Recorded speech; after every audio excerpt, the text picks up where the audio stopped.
Busy ako, wala akong time. Actually, meron kang time. Alam mo ba sa ibang bansa, there are people who have 2 to 3 na iba't ibang klase ng trabaho pero napagkakasya nila sa isang buong araw or isang buong linggo. Ibig sabihin nun, pag gusto mo talaga, kaya mong ma-manage ng maayos ang oras mo. Meron tayong 24 hours a day.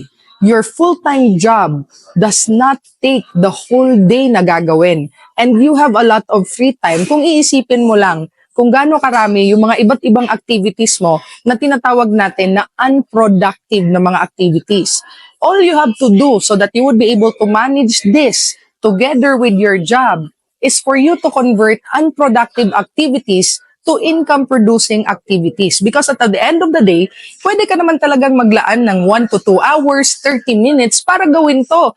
Alam mo yan at alam mo yung oras mo. Nagkataon lang, hindi natin binibigyan ng halaga ang pagkakaroon ng another opportunity sa buhay natin. Pero kung nagawa ng iba, tulad ng mga andito sa community ngayon, na sobrang busy sa work nila, very demanding ang job at nag-o-overtime, pero nagkaresulta pa rin ng malaki, ibig sabihin nun, magagawa at magagawa mo din. Because all you have to do is bigyan mo ng priority ang pagganda ng buhay.